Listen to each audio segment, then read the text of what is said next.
Hello beautiful, welcome back to Nat's Beautiful Life. Today I'm going to be sharing with you my July wrap up. There are 15 books, so we're going to try and get through those as quickly as possible. Yeah, if you're new to my channel, hello, my name is Natasha. I do books on, I do videos on mostly books, but also some bullet journaling and sometimes some beauty. If you like this video, then feel free to like, subscribe, hit the little notification bell so you never miss anything. It is North Carolina in the summer, and it's like 100 something degrees with a lot of humidity. So if my hair is frizzy, blame her. Alright, so let's get going into the books. And I'm going to start with some books that I don't have to hold up, so I think there's only two, and then the rest I have here. So I'll go ahead and get that going. The first book is going to be The Library of Unrequited Love by, that is by Sophie DeVry, I think. Let me double check. Yeah. And it is translated from French into English, and it's a very short book. It's about 95 pages.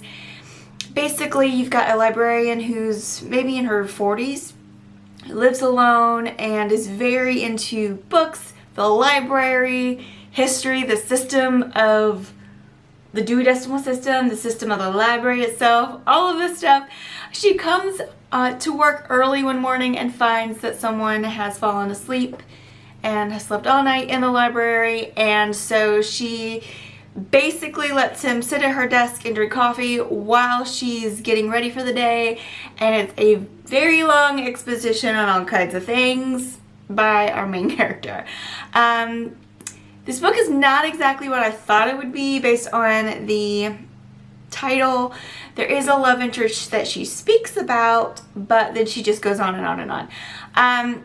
If you like something that has a little bit of everything, as far as like she's literally expositing on all kinds of things, just picking out of the air, this might be the book for you. But as far as plot or anything happening, no, I think I gave it 3 stars.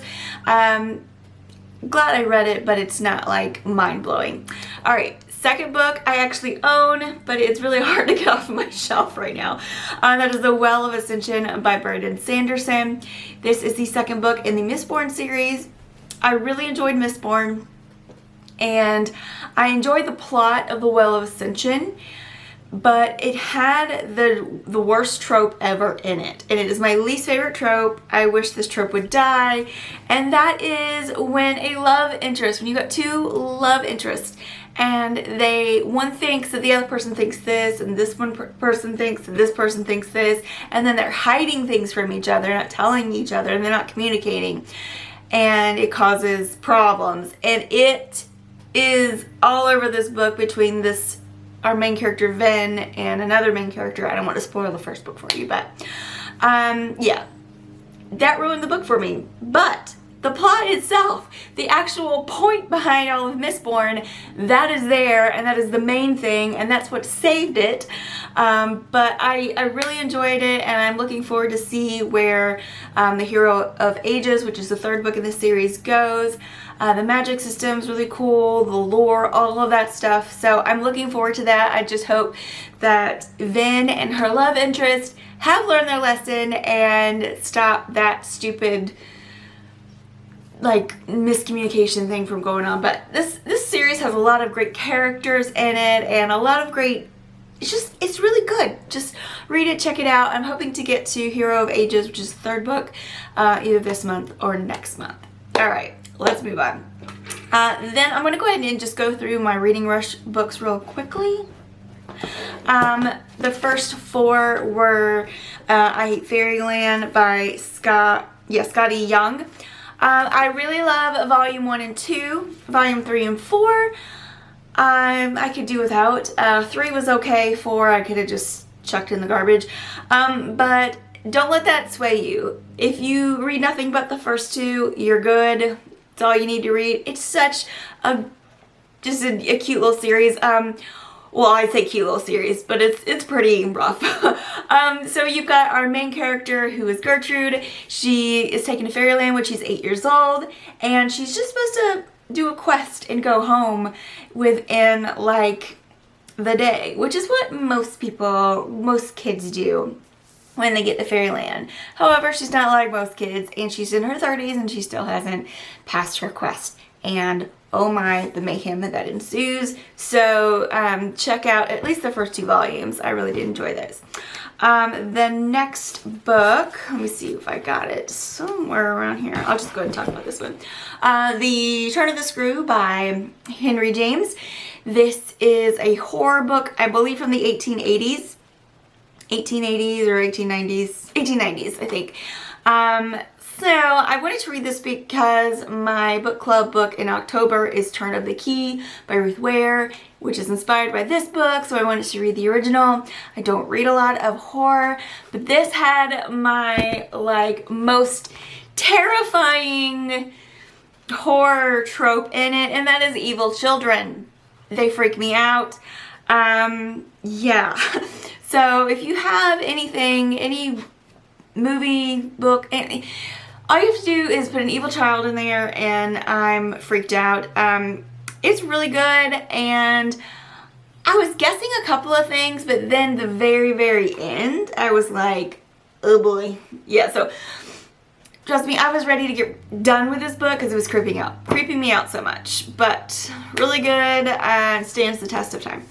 The next book I have, I'm looking through my piles here, for the reading rush was Convenience Store Woman by Sayaka Murata. This is a translated work from Japanese, and I love this. It's once again pretty short. I normally do not like the way, especially autistic and people with Asperger's and a lot of disabilities are portrayed in books, and also a lot of movies and television shows, because it's not really realistic. Love doesn't save the day and the person's not autistic anymore. This one did a really good job, and they never used the word autistic, but you can pretty much pick it up. Yeah, so this lady was living her best life, and she was working at a convenience store, and she was happy as can be and knew how to function this way. And then people were telling her, you can't live like this forever. You're too old to be working at a convenience store. You should want more out of life. And she tries to change for them a little bit, and it doesn't go well. And then she does realize, hey, I'm a convenience store woman. And she's, happy with that. There is a piece of trash person in here who kind of derails her a bit, but yeah, things work out in the end. I highly recommend this book. Really heartwarming, very good.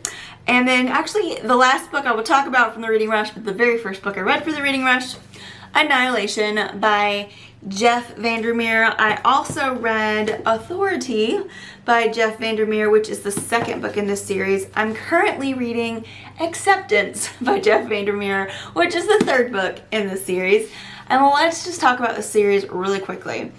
You are following, and I say watch the movie first. It will give you, and I was told that was the best way to do it, and that's what I did. It will help you visualize some things that are talked about in here that just don't quite like jive at first, but having read or having watched the movie and getting some of those visualizations going really helps. So this one, you're following the biologist is the main character that you're following, and this is basically her journal of her going into Area X. And I think just going blind with this book, because it's weird. I will say it's very cerebral writing, and there were a couple of times I had to like reread a section just to kind of get where we were and what was happening again, because it's so nuts. And then the second one, you're at the Southern Reach, which is actually the headquarters that the CIA has set up to monitor Area X and train expeditions and all that. So you're not in Area X until the very, very end of this book. But you were at a place that monitors a very weird place, so it's weird. And then the third one, we're going back to Area X. If you like weird sci-fi, if you like weird, like what is going on, and I can tell you, some of the guesses that they're coming up with, they have nothing definitive, even in the third book, but they're guessing, and they're pretty good guesses. But like, I'm hoping that we get to like the bottom of something before the end of the series. But if you like just weird stuff and you're like, what's going on? And it's just weird, then pick it up. If it is not, that doesn't sound like your jam, then skip it, because it is a strange book, or strange series with a strange area with lots of weird things going on, and it's lots of like behind the scenes stuff too going on. So very, very much something I would say, you know, go in with a, you know, wisely. All right, so the first book I read in the month was All Are Wrong Today's by Elon Mastai. This is a good book. I really enjoyed this one. So he comes from a utopia world, and then he time travels. I'm not giving like the main plot. I mean, this is just like kind of the plot points, but the things that make him do it and all of that, I'm not going to give that away. But he goes back in time, and he messes something up pretty bad, and then he goes back to like his normal time, and everything has changed. And he came from like a utopian world to our world, because he screwed it up and made our world. So lots of fun kind of things going on in here. I love alternate reality kind of stories. And it's just a good book, short chapters, and you know, kind of a soft sci-fi, but really good. Let's see, Supernova, third and final book in the Renegade series, or yeah, Renegade series. I was a little nervous going into this because some people were like, this is the weakest one, this wasn't my favorite, and then I saw someone who was like, this was the best one, this was my favorite, I loved it. So I felt a little better going into it. So I went into it, and once again, you should not listen to people, because I really enjoyed it. I was pretty happy with the way this ended. I think the very, very end part was very similar to another trilogy that moved past this trilogy. I don't know. But other than that, yeah, I was really happy with this book. I really like the characters and the friendships and the things that, and the action is not too hard to follow. A lot of times for me personally, when there's a lot of action sequences and war and like fights and stuff happening, sometimes it can be hard for me to picture really well, because it's just not my jam. But with like something like this, I really could follow. So yeah, I did enjoy this a lot. I do highly recommend the series. It's about superheroes, basically. They're called prodigies. So you've got the renegades, who basically are the people that take care of everything, the rulers, the government, blah, blah, blah. And then you've got, what was that? I think my dog just laid down in a bed, and I think he laid on something and it squeaked. Anyway, so then you also have the anarchists, which use their powers for evil, and then you have just regular humans that don't have powers, and then you also have people who have weird powers that like make no difference, like, look, I can make a flower bloom or something. I don't know. There's some like worthless powers in there too, but okay. So that was that one, and I really liked it, and I want to make sure I don't miss anything. I'm going to save the very, very best book for last, but moving on. So Valentine by Elizabeth Wetmore. This was a good book. It's, again, rather short. It's less than 300 pages. Good book, takes place in the 70s, will make you mad. There is a young girl who is Mexican who gets raped by, brutalized by a young white guy, and yeah, it's not even just about that. There are other characters woven in there, but they all kind of, you know, mesh together at the end. So those types of things, don't worry, it all works out in the end, kind of. But yeah, just prepared to get mad when you read this book, but it is a good book. I did enjoy it. Likeable characters as well as not likeable characters, and a little bit of just yeah, it's a good book. That's all I'm gonna say, but it made me mad because lots of sexism, lots of racism against Mexican people, and so whatever. All right, Be Not Far From Me, Mindy McGinnis. Mindy McGinnis can write anything, and I pretty much will pick it up and at least give it a shot. This book is not for the faint of heart because it is graphic and grossness. So we've got a girl who is in the woods, and she actually is really good at hiking and knows how to survive in the woods. She kind of lives for that sort of thing, but she gets lost due to circumstances with no